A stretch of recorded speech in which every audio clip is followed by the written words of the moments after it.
Hello everyone on the Road of Kings. This is a quick tutorial on how to download and install Hyborian War Commander and a quick overrun on how to use it properly. Alright, first thing you're going to want to do, somewhere on your desktop, give it a good old right click, scroll down to new folder. Alright, we're going to name this Hyborian War Commander folder. Boop. Okay, so we have our Hyborian War Commander folder right on our desktop. Next, you're going to want to open up your Internet Explorer, Google Chrome, whatever you use for a browser, and you want to type in at the top Java. Search. You want to go to java.com. Make sure you download and update the newest Java on whatever device you're using, especially if you have an old computer. The Java is going to be out of date. The program's not going to run like it's supposed to. All you got to do is hit the little green button here. Boop. It's going to pop up down here in the bottom left, Java Setup. You click on that, hit yes, let it do its thing. I probably need to update mine, so install. We're going to let it run its course here. It might be done already. It's pretty quick. Oh, no, there it is. Okay, we're letting this install. Once this is all done, we will move to the next step. While we wait, I will entertain you with some music. Elevator music, of course.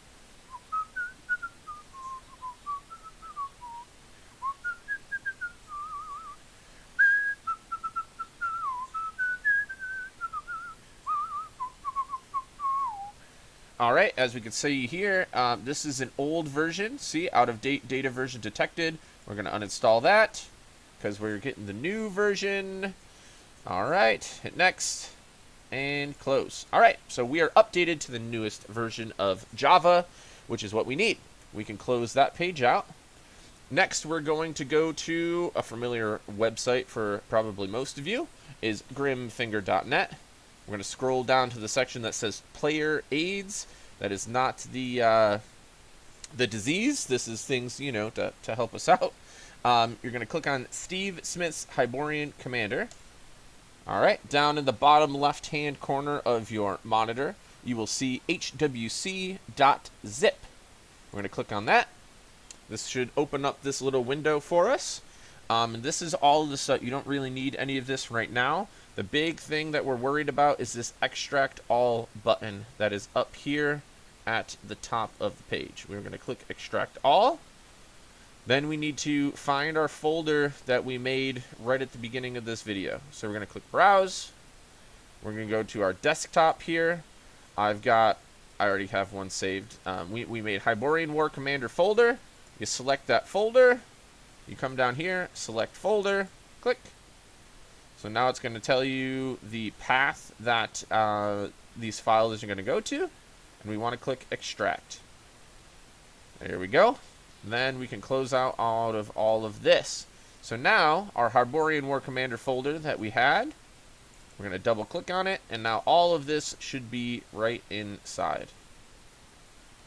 Next, what you're going to want to pay attention to is this Hyborian War, or HW Commander. You see how it says it's an executable jar file? That's what you're going to want to double click on. Alright, so this is going to open up Hyborian War Commander. First thing you're going to want to do is click New Game. Alright, this is where you're going to enter the game number. So I'm just going to make up a number, Hyborian War Game 1000. I am playing Kingdom. This is a nice little drop down. Maybe I'm playing Zamora, okay? So then it's got Game 1000, Kingdom of Zamora. What's really cool about this page is I can keep going. You know, if I'm in 15 games at once, I can add each game, and it's going to save each game separately. So that way I can, you know, I can play in multiple games at once. All right. So let's go back to Zamora here. I double click. Actually, I'll make this easier for you. Once you select the game you want, you can either double click on the game, or you can hit open game down here at the bottom. So from here, you have all of your different tabs up at the top. Provinces, armies, assigned troops, battles, invasions, you know, all that kind of good stuff. Your characters. That's where we'll start, and we'll kind of move our way across to each little section. This is all of the characters that you start the game with and all of their stats. You can always edit these. You can add more characters, right? Someone asked, you know, what happens during the peace years when you gain a new character? Well, it's easy. Little button right here, add. You can put their name in. Always FPS. You know, whatever their stats are going to be. Well, of course, you can go in here, enter all of this. Enter what type of character. You know, you can save all of this information. All right.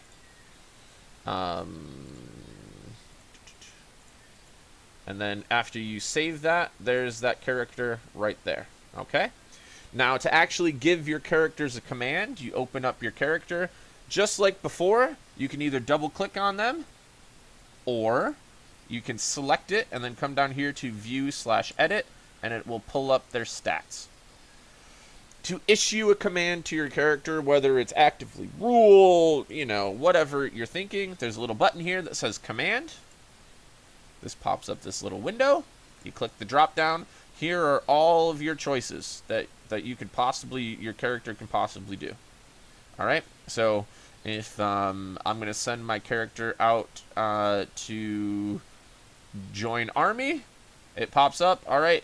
I currently have IA1 and IA2 and all my provincial armies. If I wanted to protection, what province? What province am I protecting? Here's a list of every single province in the game. If I am Spy Kingdom Military, what kingdom am I spying on? Cambodia. Cool. I click OK, and it's got it right in this little box here for me. When I'm done with that, give the click OK button, and it's going to put it up here. All right. So what I'm going to do is I'm just going to go through and pick a bunch of random stuff here so you can see when we generate the turn what it looks like. All right, because this is pretty much you sitting down and filling out your turn. That's good for now. Next little tab at the top is provinces. These are the provinces that you currently own. If you double click on them, it'll give you all of your information about that province, terrain types, and average, you know, wealth, all that kind of fun stuff. Same idea. You can come in here, click add what province, boop, and it adds it right to the list. Pretty self-explanatory. You want to make sure as you conquer provinces, you come in here and add the province, because this page automatically updates the, you know, where you can assign troops. If you'd never gone in, if you didn't go in and enter that you took province number 1 and you try to assign troops to province number 1, it's not going to allow you. You have to make sure you come in here and add it first. Next tab is your armies. You can open up your army.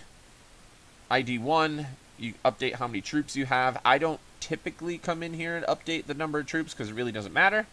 Current location, move to. So when on your command sheet where it says where you want to move your army, this is where you come down and you select, I want to move them to province 52. And that's going to, you can see it right there, move province 52. If you ever see something that says they're on defensive, you do have to be very careful. I ran into this problem early on using this program. If I was to select move to province 1 here, though it's because it says defensive, this command won't go through when we generate our turn. You have to make sure it says active in order for this to go through. Assign troops is the next part. Add. The way this works, you know, you have, you know, 10 troops on your command sheet. You literally count, you know, I want lines 1 through 6 going to IA1. I want lines 7 through 8 going to IA2, etc., etc. That's how you assign your troops. Ransom, you know, all of these are pretty self-explanatory. You have the add button. It tells you I want to set a superior. Oh wait, this is character name for always FPS at unpayable, right? Good to go. Declarations, you go in here, add declaration. Here's all your options. Raise troops, how many? I want 69. Troop type, ones. Boop. There you go. Province defense orders, after you take a province, hit add. What province did you take? I took and conquered 252. I want to ambush in open terrain, and I want it to go set piece, right? Raids, add raid. It is very important to make sure your ID number matches what is on your physical copy. So if it's raid 57, make sure you come in here and type in ID 57 on province 39. What army are you using to raid? You know, all of this is pretty easy to go. Invasions, right? The big thing with invasions, same idea. Make sure your ID number matches. Sometimes, you know, you go into a set piece battle and set piece it's not set piece battle 1, 2, 3. It's set piece battle 52, set piece battle 36, and just make sure that ID is correct. You can go in here. If you're invading with more than one army, all you got to do, you click the army that you want to invade with. In tundra terrain, for example, if you want to use more than one army, all you got to do is hit control, and you can select multiple armies. All right. Last but not least, the battles tab. Add. I mean, this looks exactly like your paper. You go in here. What terrain type? As you change the terrain type, you can see the columns here change. And you just go in and you type your numbers just like normal. Okay, I'll get the kitty. Down here, any characters you have, I actually will show you that. So let's say Zamora 3 is in set piece. What you want to do is where it says status here, you want to click the little drop down and hit set piece. Boop. And then when I go here to my battle, now when I go to add a character, you'll see that Zamora 3 is here, and then I can add him to troop number 2. All right. Next step, all we got to do is close this. This is the hardest part of the whole thing, I would say, is we're going to want to generate turn. So we click right, so we want to make sure we highlight the game that we want. We click generate turn. This is where we're going to put our name. My name is Mason Bowering. My RSI account number, I'm not going to tell you. My authentication code. What turn it is. This is turn 1. You want to put your email address. This is so RSI can reach out to you if they need to. I'm just going to do...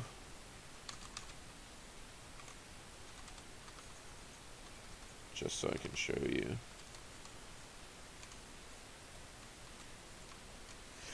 Then, down here at the bottom, it says 2 options. Output to file, output to email. We want to output to file, so we click OK. Hit that little checkbox, click OK. This is going to save it to our Hyborian War Commander folder. What I like to do is, this says Zamora 1000. At the end of this, I like to save it as turn 1.